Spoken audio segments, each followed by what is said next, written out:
Hello दोस्तों, welcome back to Tomato GFX.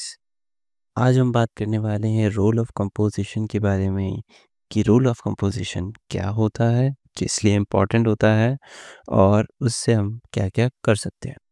सो हमारा पहला क्वेश्चन होगा, कंपोजिशन क्या होता है। कंपोजिशन एक मिक्सचर कॉम्बिनेशन होता है हमारे एलिमेंट्स का, जैसे कि image, shape, colour, space and typography. जिन सबको यूज़ कर कर हम अपना ग्राफिक क्रिएट करते हैं। इन सभी एलिमेंट्स को एक काफ़ी अच्छे मेथड में यूज़ करना पड़ता है ताकि हमारा ग्राफिक अपीलिंग हो, अच्छे से विजिबल हो to the user. So let's see how that can be done with an example. So here you can see हमारे पास कुछ elements हैं, जैसे कि कुछ images, कुछ shapes, कुछ colors, कुछ typography, and उनको यूज़ करके हमने ये पोस्टर बनाया है। एक्चुअली ये पोस्टर मेरे स्टूडेंट ने बनाया है जो बिगनर्स थे, so I was just taking that as an example and keeping in mind कि ये उनका सबसे पहला पोस्टर था in that software जो उन्होंने बनाया है। It is quite good because practice makes man and woman also perfect. So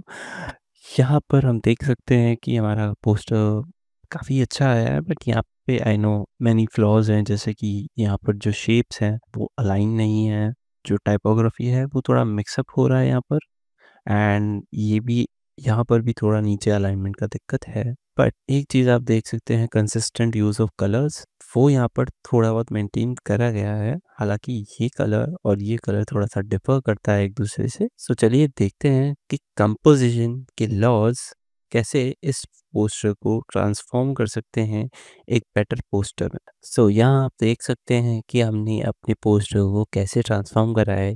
जहाँ पर वो पहले थोड़ा सा कम आई कैची था और थोड़ा मिक्स्ड अप था, उसको हमने परफेक्टली अलाइन करा है, एंड उसको इक्वली अलाइन करने के बाद में हमने जो मेन प्रोडक्ट है उसको मेन फ्रेम करा है यहाँ पर। ये एक्चुअली 2 वेरिएशंस भी मैंने इसलिए बनाई है ताकि आपको मैं ये बता सकूँ कि अगर हम सारे कलर्स को सेम रख देंगे तो फिर हमारा जो मेन प्रोडक्ट है वो पॉप आउट नहीं करेगा। इन सेकंड एग्जांपल मैंने हमारे मेन प्रोडक्ट को आई कैची रखने के लिए डिफरेंट कलर रखा है एंड बैकग्राउंड को डिफरेंट यूज़ करा है, which makes a very clear difference. So in terms of image, यहाँ पर आप देख सकते हैं कि इमेज को मिक्सअप करा गया था with background, and in the second 2 examples वहाँ पे इमेज को क्लियरली उसको अलग रखा गया है और पॉप आउट करा गया है। इन टर्म्स ऑफ शेप्स, यहाँ पर शेप्स को थोड़ा सा इवनली बैलेंस करा गया है, जहाँ पर वो थोड़े से अनबैलेंस थे पहले। टॉकिंग अबाउट टाइपोग्राफी, एक्चुअली यहाँ पर टाइपोग्राफी का यूज़ उन्होंने थोड़ा सा ज़्यादा क्रिएटिवली कर लिया था, जो कि आई प्रेफर, थोड़ा मिक्सड अप लग रहा है, but it was a good approach. And here you can see जो टाइपोग्राफी है वो ज़्यादा लिटिल टू मच स्ट्रेच्ड है, जो कि आउट ऑफ फोकस भी जा रहा है after a certain point. In terms of colour it is quite good, क्योंकि कलर्स को हमने काफ़ी अच्छे से मैनेज करा है फ्रॉम टॉप टू डाउन। और यहाँ पर अगर उन्होंने कुछ और कलर्स भी मिक्सअप कर दिए होते तो वो थोड़ा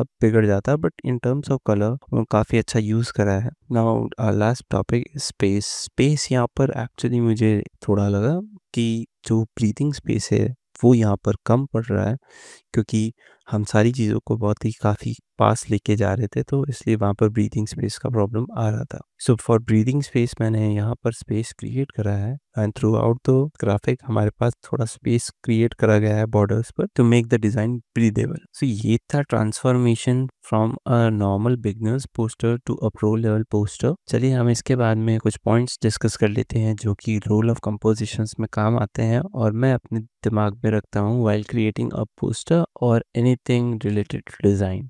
So here are the 12 points जो हमें keep in mind रखने चाहिए while creating any design, और इनमें से कुछ आपके लिए ऑप्शनल हो सकते हैं depending on the projects. So for this project जो जो चीज़ें ऑप्शनल थी वो मैंने यहाँ पर नोट डाउन कर दी है at the end. On the first point, rule of third. Rule of third कहता है कि अगर हम अपने विजुअल को 3x3 की ग्रिड में डिवाइड करें तो जो सेंटर स्क्वायर होगा वो एरिया सबसे ज़्यादा प्रोमिनेंट होगा और वो हमारा फोकल पॉइंट होगा, एंड उसी के अराउंड हमारा जो भी डिज़ाइन होगा वो काफ़ी यूनिक एंड अच्छा दिखेगा। एंड जो हमारा मेन फोकस होगा वो रूल ऑफ थर्ड के हिसाब से सेंटर में होना चाहिए, क्योंकि जो भी चीज़ रूल ऑफ थर्ड के सेंटर क्यूब में होगा वो सबसे ज़्यादा स्टैंड आउट करेगा और सारे लोगों को वही सबसे पहले दिखेगा। अब नेक्स्ट हमारे पास है गोल्डन रेशियो। गोल्डन रेशियो एक मैथमेटिकल रेशियो होता है 1:1.618 का, जो कि हमारे डिज़ाइन में एक harmony and a flow of design create करता है, जो कि काफ़ी यूज़फुल है इन लोगो डिज़ाइनिंग एंड ऑल। यहाँ पर हमने गोल्डन रेशियो यूज़ नहीं करा है तो that's optional. Some of the best examples for golden ratio are the portrait of Mona Lisa. After golden ratio हमारे पास है विजुअल हायरार्की। विजुअल हायरार्की जैसे कि हमने पहले भी डिस्कस कर रखा है कि जो टॉप हेडिंग होगा वो हमेशा प्रोमिनेंट होगा। आफ्टर दैट जो सब हेडिंग्स होंगी वो हम थोड़ा सा स्मॉलर रखेंगे, एंड जो CTAs होंगे, कॉल टू एक्शंस, वो और भी स्मॉलर होंगे on that perspective. After visual hierarchy हमारे पास है लीडिंग लाइंस। तो यहाँ पे हम कोई लार्ज पैराग्राफ्स के बारे में बात नहीं कर रहे हैं, तो लीडिंग लाइंस यहाँ पर ऑप्शनल है। ऑल्दो आप अगर लीडिंग लाइंस को समझना चाहते हैं तो यहाँ पर for example if these are a paragraph line, तो उनके बीच की जो स्पेस है उन्हें लीडिंग स्पेस कहते हैं, and that is leading lines. Okay, after that हमारे पास है फोकल पॉइंट।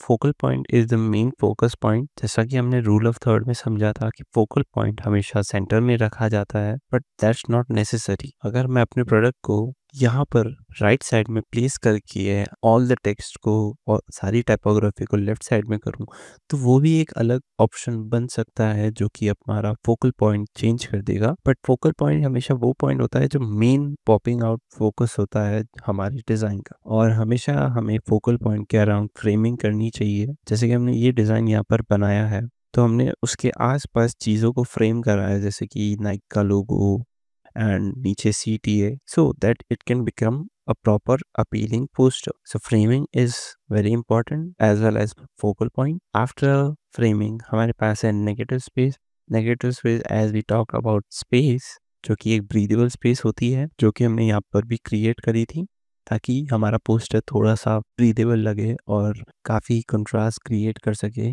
और इंश्योर करे कि ये लोगों को ज़्यादा क्लटर्ड ना लगे। सो आफ्टर नेगेटिव स्पेस हमारे पास है बैलेंस।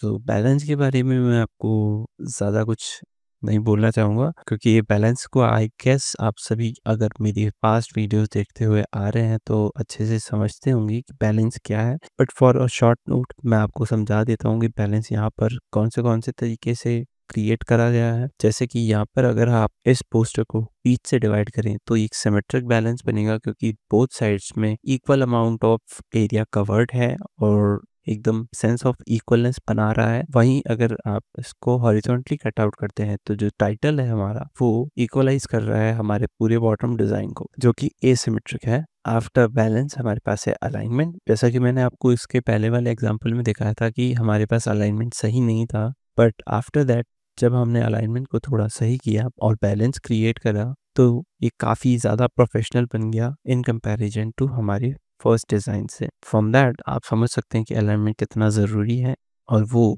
कैसे हमको एक बिगिनर ग्राफिक डिज़ाइनर से प्रोफेशनल बनाने में हेल्प करता है। आफ्टर दैट हमारे पास है प्रॉक्सिमिटी। प्रॉक्सिमिटी एक तरीका होता है सिमिलर चीज़ों को ग्रुप आउट करने का, ताकि हम एक मैसेज क्रिएट कर सकें। जैसा कि आप इस पोस्टर में देख सकते हैं हमने बहुत सारी चीज़ें यूज़ करी हैं और उनको भी हमने एक साथ ग्रुप किया है। जैसे कि आप यहाँ पर देख सकते हैं जो हमारा नाइक का लोगो है उसको हमने हमारे शू के साथ ग्रुप्ड आउट करा है, ताकि एक मैसेज ऑफ अलाइनमेंट बन सके कि हमारा जो शूज़ है वो नाइक जो मेन ब्रांड है उसकी तरफ से है, और जो कि एक sense of connectivity also show करता है। आफ्टर दैट हमारे पास है contrast. So contrast is everything in a graphic, क्योंकि अगर कंट्रास्ट नहीं होगा तो हमारा जो मेन प्रोडक्ट है जो कि अभी आपको अपील कर रहा है वो नहीं करेगा। तो फॉर कंट्रास्ट हमारे पास हमारा शू है और शू को हमने कंट्रास्ट करने के लिए हमारे बैकग्राउंड को सप्रेस किया है। आई नो कि वो इतना सप्रेस नहीं लग रहा है क्योंकि हमारे पास जो एक प्रोडक्ट है वो एक जेंजी टाइप प्रोडक्ट है जो कि थोड़ा सा आउट ऑफ क्लासिक लुक होता है, वो थोड़ा सा ज़्यादा फंकी होता है एंड थोड़ा पॉप अप भी। तो हमने उसको ज़्यादा सप्रेस नहीं करा है क्योंकि अगर ज़्यादा सप्रेस करते तो हमारा ब्रांड मैसेज भी सप्रेस हो जाता। बट इक्वली हमने कलर्स के साथ उसको कंट्रास्ट ही फील करवाया है ताकि एक अच्छा पोस्टर हम क्रिएट कर सकें। मूवमेंट एंड फ्लो, इसके बारे में आप थोड़ा डिस्कस कर लेते हैं। मूवमेंट एंड फ्लो आपके डिज़ाइन का वो पार्ट होता है जहाँ पर आप यूज़र को पूरे डिज़ाइन में कैसे मूव करवा रहे हो वो डिसाइड होता है। जैसे कि अगर यहाँ पर कोई भी यूज़र इसको देखेगा तो सबसे पहले उनका जो पीओवी पॉइंट ऑफ व्यू होगा वो इस शू के लिए बनेगा क्योंकि सबसे ज़्यादा पॉप आउट इस पोस्टर में हमारा शू है जो कि हमारी मेन ब्रांड का प्रोडक्ट है। So after checking out the shoes उनका व्यू जाएगा हमारे लोगो पर एंड लोगो के बाद में वो हमारे ब्रांड के मैसेज की तरफ जाएगा जो कि एक जस्ट डिज़ाइन एलिमेंट है इस पोस्टर में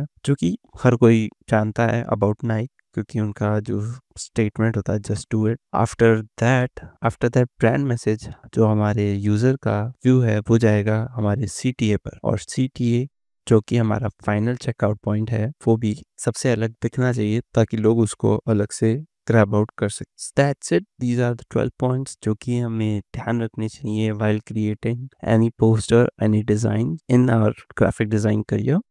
and that's it about role of composition also. चलिए अब आपको मिलते हैं हमारे नेक्स्ट वीडियो में।